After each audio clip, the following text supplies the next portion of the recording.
So, for our next lesson, let's take a look at themes and motifs going on in Hamilton and in the larger world. What is a theme? It's the message that the story is offering. And of course, a book can have lots of themes, it can have one major theme, it can start with one theme and then change somewhat to a different one. Romeo and Juliet, love is in the stars, but oops, you know, dying for love and losing everything is also in the stars. Sure. So, what messages does Hamilton have? What are the central themes? What are the big ideas we have to deal with? Well, a theme, that's something else that a lot of people aren't aware of. A theme should really be a sentence. Love, that's not exactly a theme. A better theme would be, um, love is worth dying for. Or if your stars are against you, you're going to die for love. Or love can be so important that it brings two warring families together. Those, of course, are all themes of Romeo and Juliet, but not just love generally, but what does love have to teach us? What does the story have to teach us about love? That's where we're going with this. Of course, there is love in Hamilton, but what kind of themes do we see? A lot of the themes are reflected in the big lines that we hear over and over. And that's how, especially musicals, do this sort of thing. The important lines, which go along with the repeated music themes, uh, really show what the important messages are. So, musicals, of course, do lots with repeated musical lines.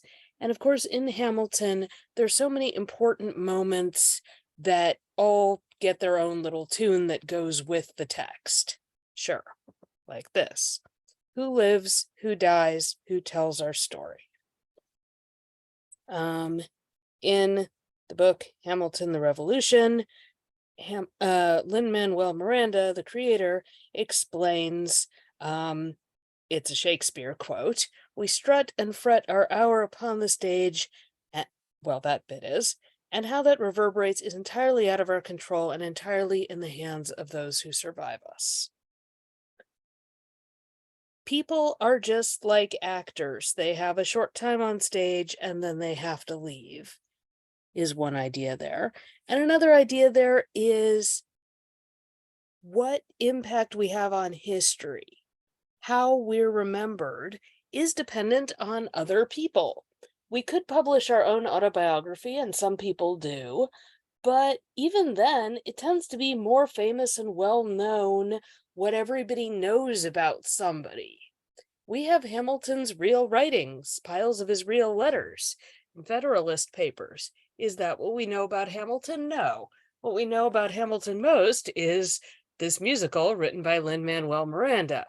And then beyond that, some people read the biography, some people know he's on the $10 bill, some people have visited his grave, different things. Some people have read historical fiction, but that's the point, that that's all passed on by other people.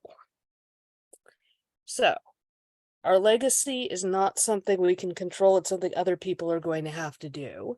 And this is shown through Who Lives, Who Dies, Who Tells Our Story, and all kinds of moments like that. There are little moments when we talk about General Mercer getting a street named after him. There are medium moments where George Washington worries about how history is going to judge him. And there's the big, big punchline of the show when Eliza wraps it up by explaining that she spent the rest of her life talking about Hamilton, finding out Hamilton's story, memorializing Hamilton, memorializing Washington, keeping the story of these founding fathers alive. Sure. And we also see this in lines Hamilton has.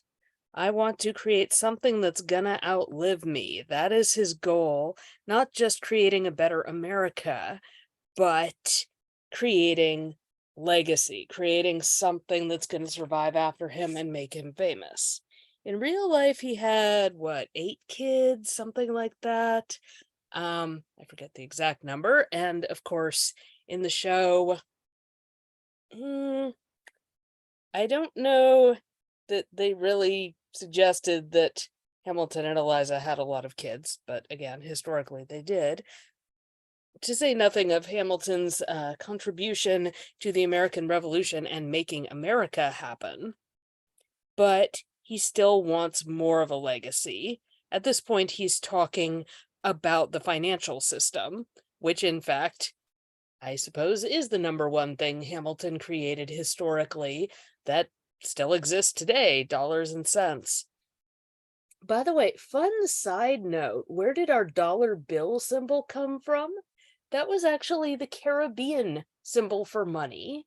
And the Spanish who had been colonizing South America, Central America, the islands, that whole area, were using the symbol of the Pillars of Hercules with the snake wrapped around them, which symbolized Spain, the very, very far west as you could go until they discovered there was a new world out there.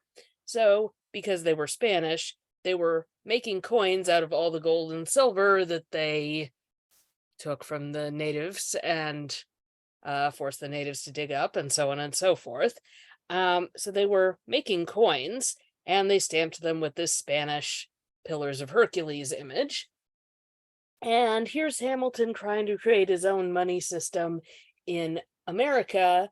And what kind of symbol are we going to use? I mean, not the pound symbol, and we're not going to call them pounds because that's British. We're trying to make our own money. And he said, oh, well, I think the common and obvious sign for money is this dollar sign. And here we are today. So that was just a little side note, but that's another legacy that Hamilton brought to us very much. So many aspects of the money system are based on his history. All right. Eliza is struggling with legacy. She decides that they don't need a legacy. They could just be in love and be a family. There's another moment where, in revenge, Eliza burns the letters that Hamilton wrote her, so that part of his legacy is going to be erased. Historically, Eliza burned the letters, but it's like cleaning out your email box. An awful lot of people burned letters that were private, letters they were done with. Just burning letters was reasonably standard practice. But yes, we don't have those letters because Eliza did get rid of them. But by making it cause and effect, Eliza is taking revenge by destroying part of Hamilton's legacy, rather than just doing a standard email cleanout. Washington worries about how history judges him, and Burr, at the end of his story, is worried that he's been made the villain in all these stories, and he's not going to look good in history. Other wacky fun facts: Burr went on to try to conquer Mexico and make himself Emperor of Mexico. This was after the vice presidency thing and after he fled in disgrace when he killed Hamilton, and people were not happy with him. So that is a wacky, wacky historical fact that became part of his legacy. And they discussed General Mercer, who gets to be a street in New York forever. All you have to do is die. So we also have that question about not just how important is legacy to you, but would you die for it? Do you have to die to be remembered? Can you be famous before you die? All these questions. And yes, Eliza gathers up the papers and put herself back in the story. And continuing with the legacy question, now we often picture the founding fathers looking like these characters from the musical, right? Even though, of course, they didn't, and of course we have their historical portraits, and yet in our minds we still picture them rapping and being cool, don't we? As Angelica's original actress, Elise Goldsberry, explains of her little kid, these characters are what my kid is going to think of when he thinks about George Washington and Thomas Jefferson. He'll be so surprised when he finds out that isn't what they looked like in history. So, yeah, this huge what impact will you have on history question and all the different ways the characters have of answering it, which is something else typical of a theme when you just see so many responses, so many answers to the question. Completely different theme. You will never be satisfied. Of course, this phrase really comes up in Angelica's song when we hear about how she flirted with Hamilton and her first impression of him and his first impression of her are both that this is somebody who won't be satisfied, somebody who's always wanting more, somebody who's always wanting to go further up the ladder, somebody who isn't just going to settle. And after this song, Hamilton pursues his ambition in the military. Angelica pursues her ambition by marrying a wealthy influencer. Hamilton also pursues this by marrying Eliza, who in fact is very rich. Historically, it was looked at as a pretty good match on both sides because he had all the ambition and drive, and she had a lot of money, and they could combine these and have a very successful life together. Of course, satisfied can also have a sexual suggestion there, especially when Hamilton and Angelica are flirting together. But being unsatisfied, always wanting more out of life, we see this struggle over and over. Burr and Hamilton are trying to find different ways to get to the top.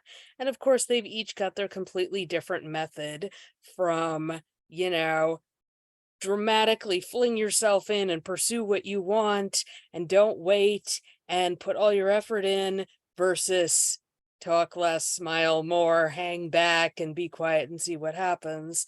But they are both very ambitious, trying to get ahead, and they both think the way to do this is in the war, but through their different strategies.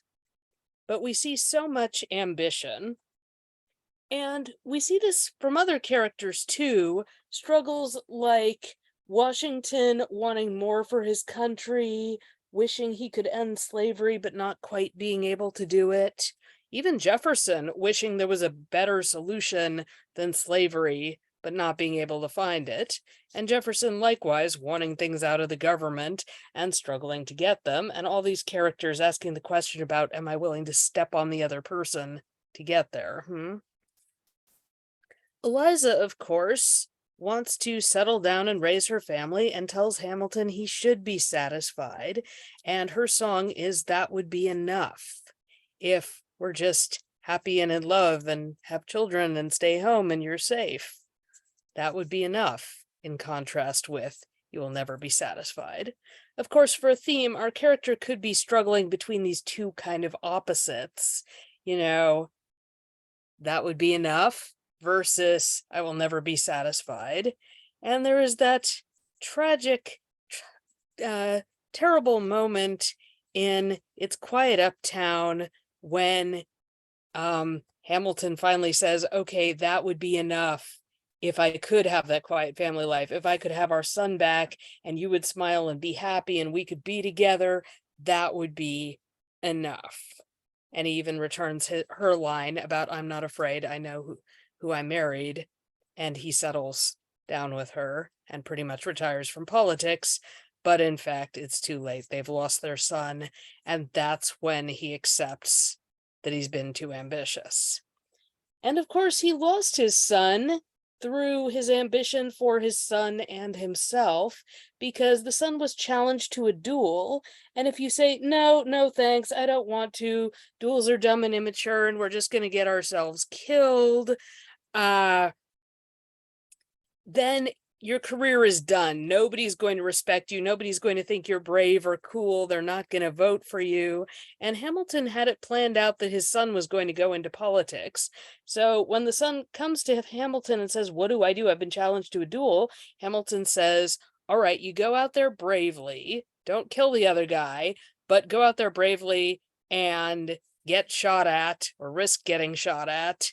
And that's the only way everybody will think that you're cool and brave and you'll have a political career."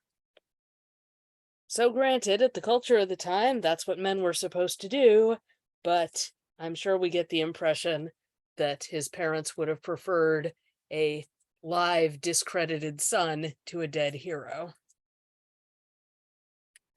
Going back to Satisfaction, after the Reynolds pamphlet, Angelica obviously says that Hamilton will never be satisfied, and once again, his ambition has completely ruined his marriage, his family, his life, his social standing.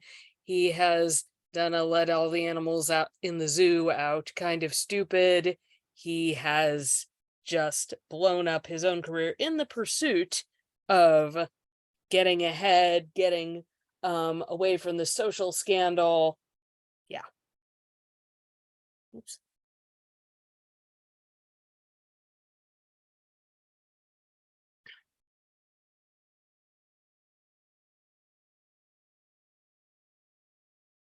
Going on with "that would be enough" or "you will never be satisfied" in contrast to each other, which of course are Angelica's line and Eliza's line. Putting them in opposition as these two voices whispering in Hamilton's ears, pushing him in different directions, right?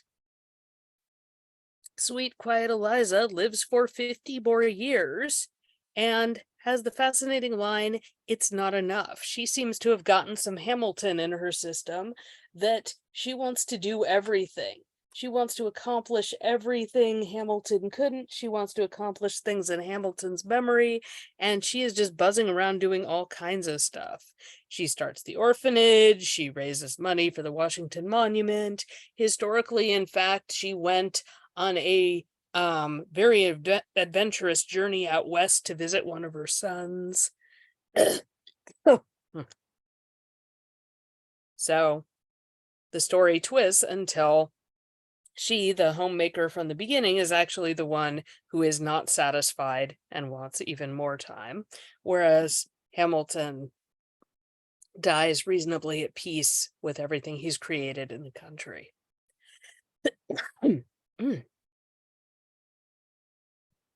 The world was big enough for both Hamilton and me. That is the big lesson Burr learns. But once again, in a tragedy, people learn the big lessons too late, don't they? After Philip dies, Hamilton realizes he was too ambitious. After he destroys his career, he realizes he was too ambitious.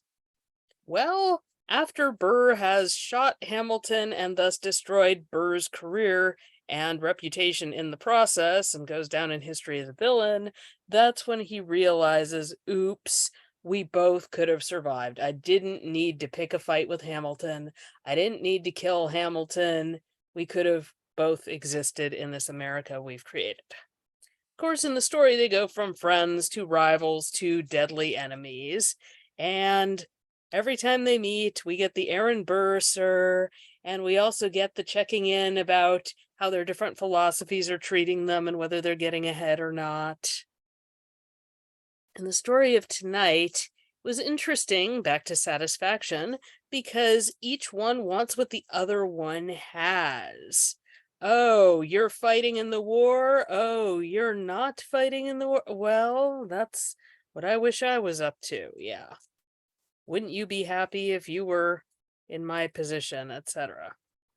They also switch philosophies, actually. When Hamilton is there to negotiate with Jefferson and get his debt plan through, he actually says he is going to talk less, smile more, and listen to what the other person wants, and maybe even make it happen. whereas Burr is campaigning for president and asking everybody to vote for him and putting himself out there for what he truly wants. So, yeah, they've switched positions. Okay, then. This moment where they're learning from each other again emphasizes how much they need each other, have been changed by each other, secretly value each other and each other's beliefs, and therefore, again, could have lived with the other one still getting to live. This is a major thing that we see in Wicked, which significantly influenced the story, because in Wicked, it's all about Glinda and Elphaba, the good witch and the bad witch. And once again, we see each one really changing the other, and each one really influencing their philosophy and changing who they become.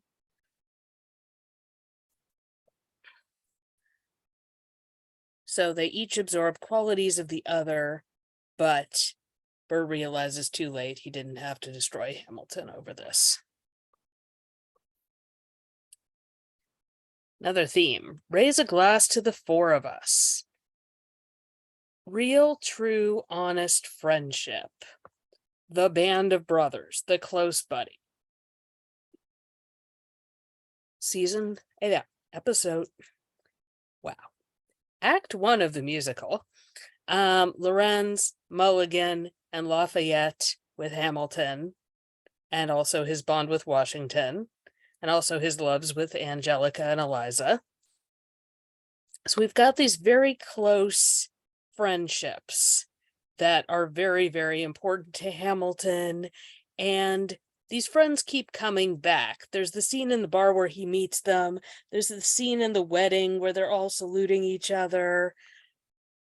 There's later moments when Lafayette and Lorenz get mentioned. There's the scene where Lorenz died off screen. They just keep being these important influences in his life, as Angelica does, of course, continuing to write letters to him. There's also the romance with Eliza, but also complicated by Angelica and complicated by Mariah. And between Angelica and Eliza, there is also sisterly love, even as Angelica considers whether she should give Hamilton up to her sister and what's that going to cost her personally. Later, we see Jefferson taunting Hamilton for not backing up Lafayette. We see the characters from the first season, I did it again, from the first act continuing to influence him as their new counterparts who have a little bit of the spirit of the old ones, like Lorenz really does feel like Hamilton's younger son in some ways. But through this all, Burr and Hamilton's own friendship goes down the tubes, emphasizing that friendship is really important, but not all friendships are always going to work out, huh?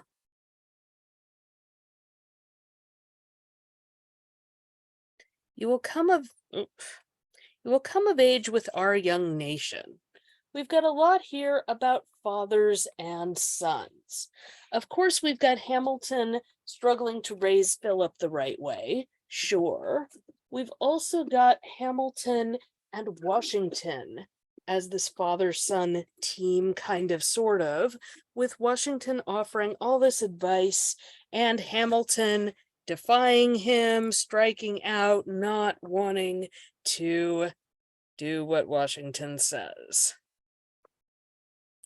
We've got other legacies here. We've got Burr's struggle with his grandfather's legacy and his parents' legacy, and we see that really weighing on him in, of course, Wait For It, where he tells us these fundamental lessons he learned. We don't really hear much about Hamilton's father and stepfather, much more about his mother.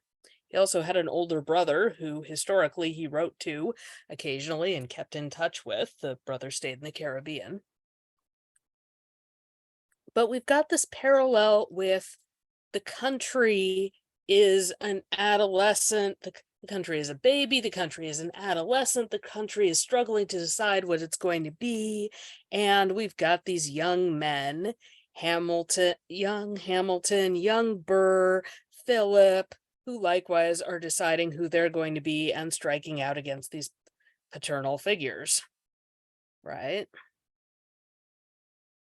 We've also got the concept of God, the judgmental father here, especially for Burr with his religious upbringing, but we have other references to God, and the founding fathers, of course, and the legacy they create, the rules they create.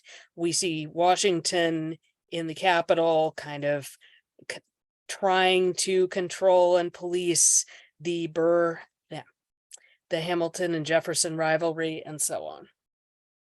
So lots of father-son conflicts.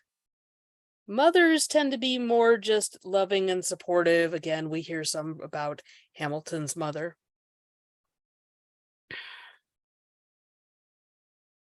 Let me tell you what I wish I'd known.